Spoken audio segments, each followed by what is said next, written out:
Okay, thank you so much. What a wonderful panel discussion. We have one more session before the lunch break. It's another fireside chat. It will be an in conversation with Andrew Halliday, who is the Director of Policy and Planning Environment, Energy and Climate Action for the government of the Prince Edward Islands, Canada. I'd like to welcome Kata Mage, who would be leading this discussion.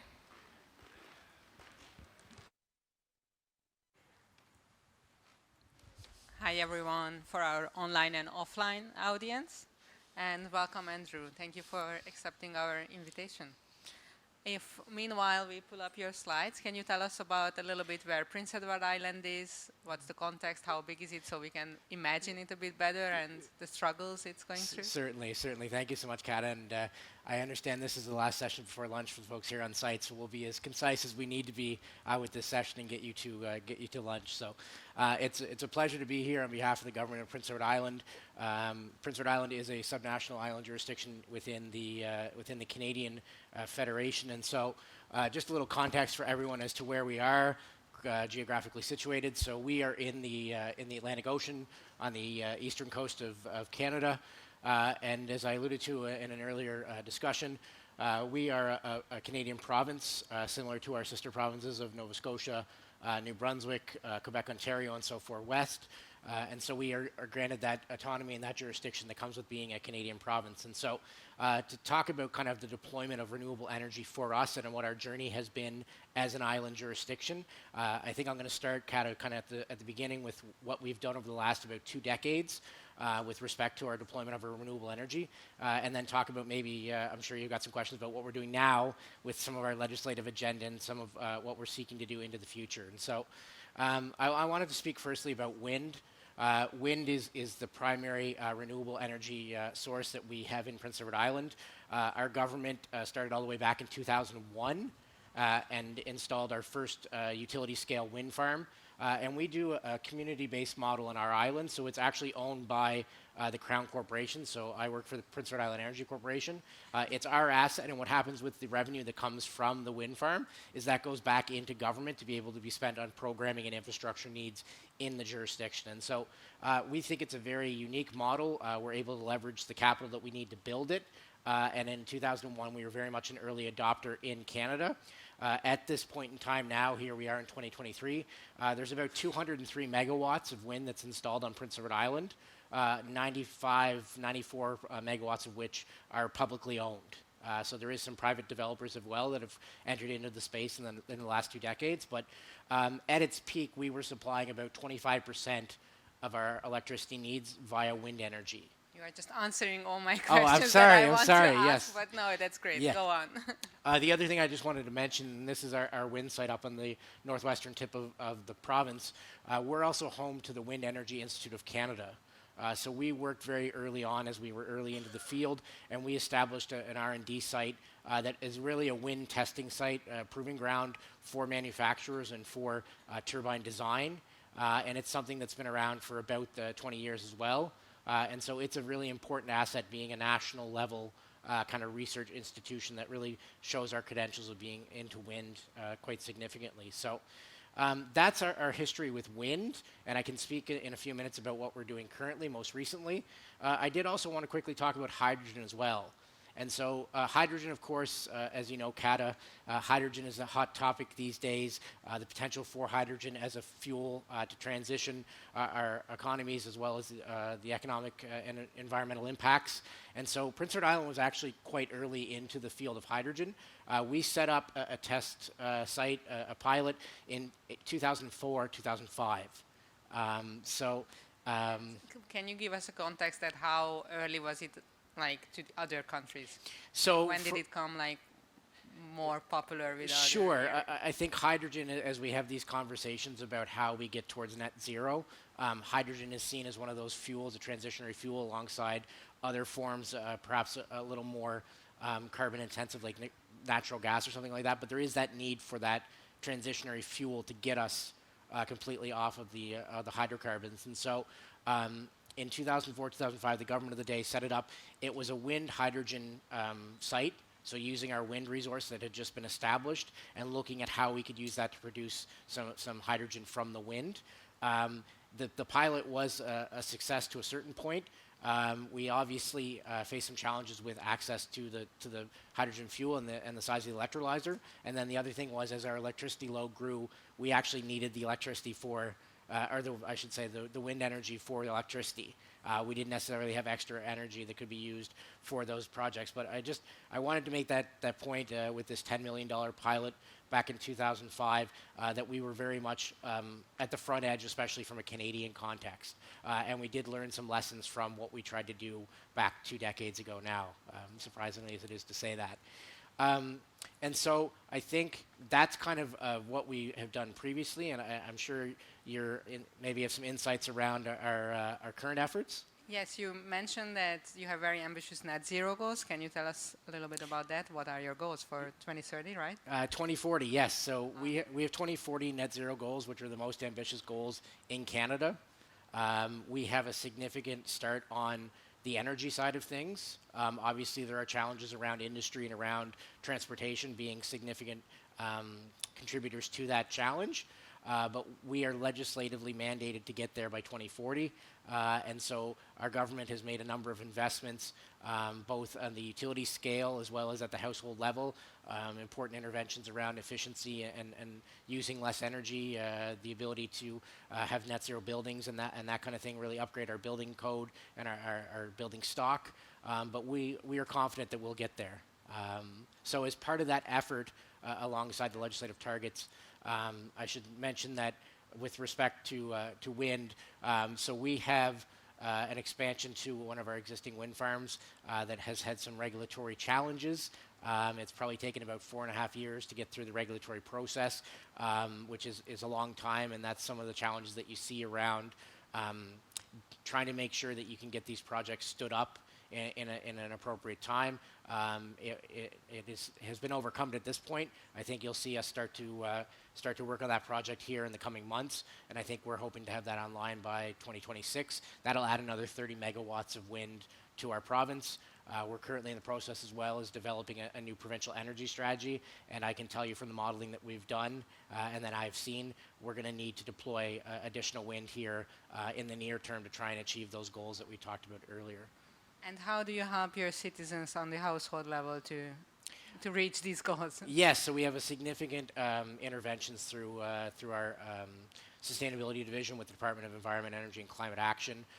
We are providing interventions through energy audits or carbon audits at the household level to try and understand where the usage levels are and where those improvements can be made. And then from there, we have a suite of programming that we've wrapped around that to provide interventions around better insulation, better windows, better doors, and then also the deployment of household renewables. So as an example of that, and I'll skip forward here to my solar slide, as an example of that, we have about 40 megawatts of rooftop solar that's been deployed in our province over the last 3 or 4 years. So, but this is more so utility scale solar. I just wanted to highlight this project. This is a 10 megawatt installation that we've done as the Crown Corporation again. It's a microgrid project within the Sullivan Park area of the western part of the province. And so you can see here from the layout of the panels, we're actually testing a couple of aspects. And so those panels down on the bottom right next to you, Kata, those are rotating panels that will track the sun, whereas the remainder of the site are all fixed installations. And so we've actually circuited part of the fixed installation, so we have identical size circuits, one on the tabletop panels and one on the fixed. And so we're going to actually try and understand and look at the differences between how much additional generation there is when you're able to track the sun completely. So far you don't have any data that you can share here on the efficiency? So this screenshot here was taken in October, so it's quite recent. What happened to us is that we had a hurricane that went through about 18 months ago, and it actually did significant damage to the footings as the site was getting finished, and so we had to go back and actually repair all those footings and sort that out, and it did a significant amount of damage to our province as a whole, but it also set this project back. So this one has officially opened, I believe, about 2 weeks ago. So stay tuned when we might see each other in the spring, and maybe we'll have a little more insights to share on that. So Just on the hydrogen too, I just want to go back and just point out as well, we're moving into the hydrogen space again.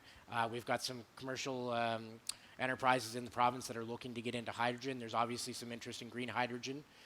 We have a company that's purchased a few electrolyzers that are looking to deploy them in the island context, as well as our second city of Summerside, where that microgridded solar project is located. They're very eager to move into the hydrogen field as well as a fuel. And as well, they've also deployed their own 69 megawatt solar farm at the municipal utility level, just for the sake of their second city, which is about approximately 30,000 citizens. So they're moving quite fast into the transition as well. The other thing I will say is our efforts on clean technology. And I know you've got a passion for clean technology, Kata. So what we've done in the Prince Edward Island context is we're standing up a clean tech park, kind of an incubator space for clean technology research and development, as well as hopefully deployment. And it's kind of a unique design from our perspective, because what we've done is we've engaged our post-secondary institutions as well. So we have the University of Prince Edward Island as well as Holland College, so the two English-speaking post-secondary institutions. And so they're developing curriculum and programming that's going to coexist in this actual academy and in this park. And so you're going to have a Master's of Clean Leadership available through the university, and you're going to have a technical certificate available through the college. And so we feel by bringing together that capacity building and that knowledge transfer, that's going to help us as we seek to try and find those companies that are looking for that opportunity to come and kind of develop their technology further. But currently, are you still looking for companies outside of PEI or outside of Canada to collaborate with you on this? Absolutely, clean yes. tech side? So the Clean Tech Park is under construction, so we'd absolutely be open to conversations and dialogue. I think I can think back to something that one of my mentors once told me, that we don't necessarily have a monopoly on good ideas. So if there are good ideas, we'd love to hear from other folks around what they're doing. And I think that's some of the power of an event like this, where you're bringing together folks from island jurisdictions across the world and really able to hear their perspectives and their experiences, and maybe try and take little pieces from each of them as we're having these discussions. So absolutely, we're open to having more conversations on the Clean Tech Park. And I'm not sure if you have anything to say to this, but I assume your event is going to be then. I've got one more slide, and then, Okay. then I'll be happy to talk about our other events. So just as an example, so the Danish island of Samso, I don't know if folks are familiar with Samso. They're very much a leader in this field. Slightly different characteristics to our island, but Soren Hermansen, who's over at Samso, has been to our island a couple times, and we've exchanged some information. I know we had a delegation that went to Samso about 2.5 years ago to look at the success that they've had around district heating and the deployment of renewables. And I thought it was nice, Soren gave a quote to our public broadcaster that was saying that we have the role in Canada as the green island of Canada. And so that's what we're aspiring to be with those very aggressive targets, and hopefully with the necessary programming, the investments, and the deployment of the technology. And so, since you asked, Kata, the other thing I'd like to point out is the event that we're doing with Island Innovation this coming spring. I think I've seen some cards sprinkled throughout the venue here, but we're looking to, again, have an ability to share knowledge, share ideas, and learn from other island jurisdictions. And so I know that myself and my minister, the Minister of Environment, Energy and Climate Action, did join you, Kat and James and others in your event in Madeira back in June. And so we're quite thrilled to be co-hosting with you guys the 2024 Global Sustainability Island Summit. And so I think there's probably some calendar pressures that might be available for some folks, but I know, Kata, you had said it's probably a very convenient stopover for the SIDS event that's happening in Antigua. That's happening right a week after. Yes. But yes, please, anybody who is interested in the Global Island Sustainability Summit, they can learn more about from my colleagues in the back at Island Innovation. It's going to be a great conference to change best practices in the energy field. Yes, and we're a very simple stopover destination for folks. You can see where we are in the eastern seaboard of continental North America, so please please come join us. Let's share some ideas. Let's share some thoughts, and try and learn from each other here in the spring. So I want to thank you again, Kata. Thank James, as well as the folks with Climate Action, Nick and his team, for again providing this opportunity to share some of our story about what we're trying to achieve to and aspire to, and also have the opportunity to discuss things with my island colleagues from around the world. So thank you for this. Thank you. It was really inspiring to hear, and Prince Edward Island is a great example how to green your island. Thank you everyone for listening to us.